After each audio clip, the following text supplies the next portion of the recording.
Mr. Lewis looks down into the adolescent boy's crestfallen dark brown eyes and feels a sudden wave of emotion wash over him. He tunes out the doctor's words as he begins to realize how horrific his actions over the past few years had been. He thought to himself, "I'm a monster. What have I done?" It was time to correct his ways.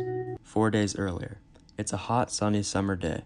Standing on the riverbank of the famous Yangtze River, which stretches through southern central China, a wealthy factory owner from Hong Kong watches as Chinese laborers toil away under the beating sun. The man's name was Mr. Lewis.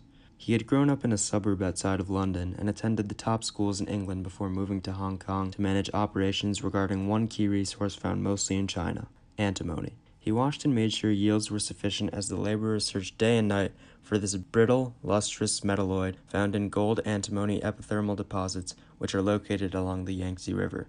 Of course, Mr. Lewis realizes that antimony is a key resource in the world, which is why he orders these laborers to mine it so relentlessly. Antimony is used to make materials flame retardant, treat rare diseases, forge lead-acid batteries, make ammunition harder, and much more.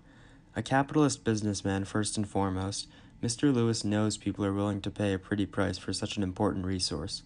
The only problem with the general process of antimony mining is that antimony is a poisonous substance and therefore dangerous to humans when they are exposed to antimony. However, Mr. Lewis doesn't care about his workers' health. Every day he knowingly exposes them to the toxic antimony, which greatly threatens their health. When they get sick or become unable to work due to the effects of antimony poisoning, Mr. Lewis simply hires new workers to replace the sick ones because it is cheaper, rather than getting the sick workers the medical attention they need.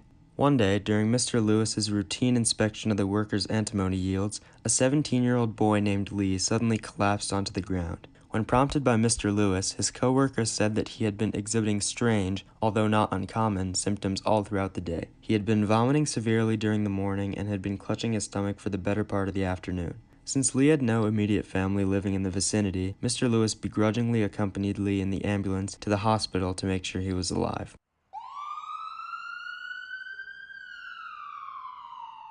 When Lee finally came to a couple of hours later, Mr. Lewis stuck around to hear the doctor's diagnosis before driving Lee back home and starting the search for his replacement. The doctor, in a stern but sympathetic voice, delivered the diagnosis in crystal clarity: lung cancer. He added, "The symptoms exhibited here are common in this industry, but the effects of antimony exposure can vary greatly." The other workers who had been replaced had only experienced irritations and sicknesses, never anything as bad as cancer. Mr. Lewis was suddenly overwhelmed by a sense of guilt. He had ruined this boy's life beyond repair by exposing him to antimony, all just so he could reap the profits of a somewhat lucrative mining business. And so, Mr. Lewis resolved himself to the notion that it was time to correct his ways. Over the next few weeks, things around the antimony mining site began to change. Rather than ruthlessly exploit his workers to turn a profit, Mr. Lewis realized that their health and well-being should come first in importance. His general demeanor also improved according to the workers, who noted that he was now smiling more often and that he showed more concern and empathy toward them. Newly enlightened to the large variety of health effects that antimony exposure can have, Mr. Lewis began to do more research into how he could effectively implement safer mining practices to obtain this essential resource. One night, years later, after he had said goodnight to his employees, he could not help but look out onto the glistening moonlit surface of the Yangtze and wonder about the broken man he once was.